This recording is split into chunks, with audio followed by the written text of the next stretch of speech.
Good morning, traders. So, how do we trade the Aussie South African top 40 today? Um, so, as I mentioned yesterday, this 200 EMA on the weekly is fairly strong resistance or support at the moment. Sorry, and you can see how prices is trying its damnedest to break below. I mean, that was another 900 point squirt below it, but we are sort of hovering around there. Now, if we just come back down to the 4 hour, you'll see we're not quite got the confirmation on the bounce, but this 4 hour candle here is quite telling. Okay, so we do have a higher low, we still don't have a higher high. So what we're looking for is a break above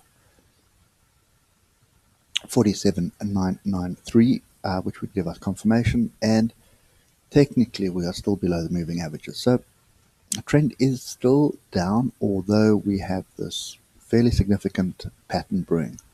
One thing that is concerning me is the step out of the Bollinger on the momentum index here. So we may just have a little bit of a pullback, and that's kind of what I would expect, to be honest. I would expect something,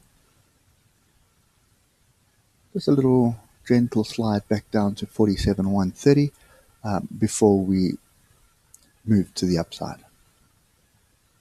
Okay, so let's just get to the hour.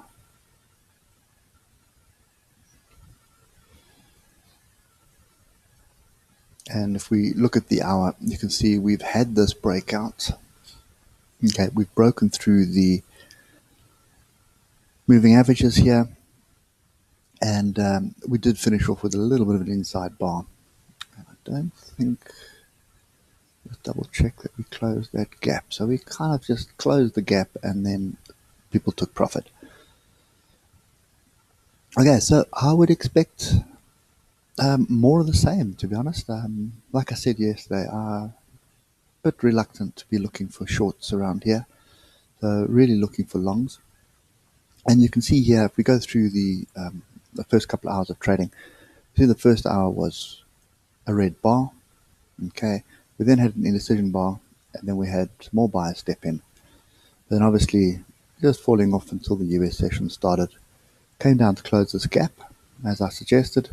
And if you got in long at that gap close, there's no reason to get out at the moment. So you'd be sitting very pretty at the moment with, what's that, 1,100 points. Okay, so yeah, so I definitely would expect some more, and more than likely a bit of a pullback, and it's going to be a case of buying the dips. So the trend hasn't changed yet. Now let's just be clear on that. We don't have a daily trend change yet. So if you look at this, we've got an inside bar. That is a warning that the trend is about to change. Okay, so you've got inside bar. Okay, off a level. So yeah, there's still a lot to happen, and the 4 hour as well is starting to look like a trend change. Okay, so yeah, so for me today, looking for longs, and we can now step down to the half hour. Need to watch out for this previous high here. Definitely going to be sellers stepping in there if you look at the moving average. Also look at the oscillators. Oscillators are all grouped to the upside.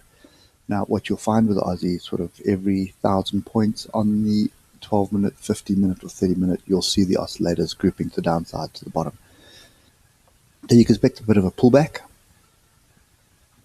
And just be careful, it may still accelerate up a bit. So another 580 points up before coming back and forming a little bit of a pullback and then accelerating up.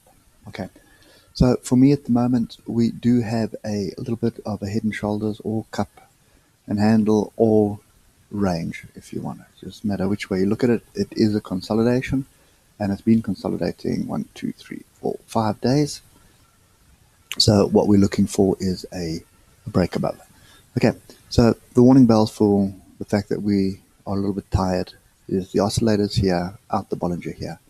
So that's why I'm saying look for a pullback, look for a visit to 47,125 or even 4,700, and then look for any form of positive price action. And at that point, I would be looking to add to my longs. Okay, so yeah, so far playing out according to plan.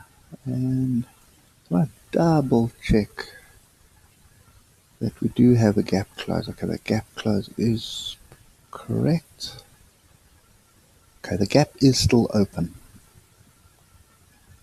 Okay, so you can see this blue line is where the gap is, and you can see we don't have a body that closes onto the gap. What I have noticed in the recent months, I'll use this line, is that price doesn't typically come to the bottom here. It sometimes turns on the top of the gap bar. So the bottom is the actual gap, and the top is the top of the bar that has a gap. And I'm looking at it on the 6 minute, because that's typically what happens. Is especially on the Aussie, the 5 minute gaps get closed. No, the gaps get closed based on the 5 minute candle. So yeah, so on one hand it could be open, the other hand it's closed. So a bit of a grey area. So I'll just take it with a pinch of salt, I think, and just watch what happens today. So yeah, and if you want to watch on the 6 or 12 minutes, watch your oscillators, let the pullback happen. This is looking like a flag, to be honest, these 3 bars. But yeah, I would really like to see a bit of a deeper pullback. And you can see how everything lines up. The 200 moving average lines up here. So yeah, so that's the ideal world. It may not happen, so we may stay above the moving averages. This is a fairly strong breakup. And if that's the case, then it's another long. This will be a flag. It's another long, and then you're looking to take profit at 47,991, possibly 4,800.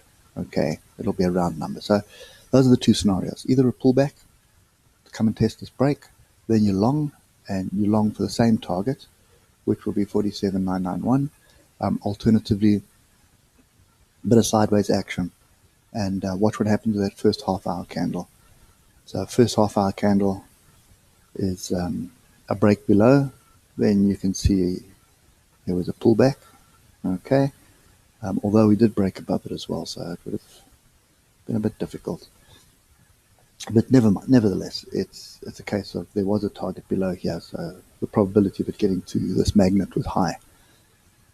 Okay, so yeah, that's kind of my take on this at the moment. Almost convinced that we are busy with a turn. Okay, last thing, sorry, I just spotted something here.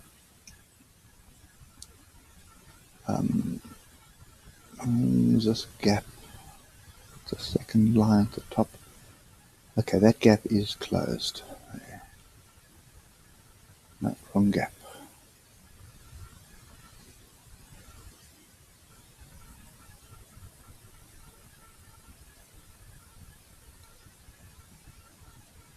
Nope, eyes must be playing tricks with me. Just delete that. Come back for 6 minutes. Okay, so that gap's actually still open. It's probably half a point open. So yeah, I do suspect that's the next level. So there's 2 levels there. So just watch what happens. Yeah, I do suspect there's going to be a pullback. So you've got to wait for that pullback for the swing trade. If you want to do the scalp today, then you're looking for price action in that first half hour to see what happens. But I suspect we're going to hold this level, possibly bounce up, then move to the downside, find a base, and then break to the upside. And the break I'm looking for is going to be, let's just delete all the noise, it's going to be this double bottom. Okay, so this here is a double bottom. Before we shut down, let's just have a quick look at the Bollinger. Nothing really on the 4 hour, nothing on hour, and nothing really there. Yeah. Okay. Yeah. So I mean, if I'm just looking at the Williams percentage R, there is indication here we are tied, and we're looking for some kind of a bit of pullback. And the other one that we're going to look at is the Bill Williams. You can also see we've got a move above here on the 1 hour. The 4 hour we haven't broken through, although the alligator is starting to point the upside. And this is looking like an inverse head and shoulders on the awesome oscillator. So yeah, I think there's still a little bit of work to be done, but there's a lot of signals here that this is a turn. Okay, so my objective is really to look for an entry to the long side, and that's going to be my swing trade. Okay, so anyway, that's my take on this for today. Hope it helps, and I'll catch up with you later. Cheers for now.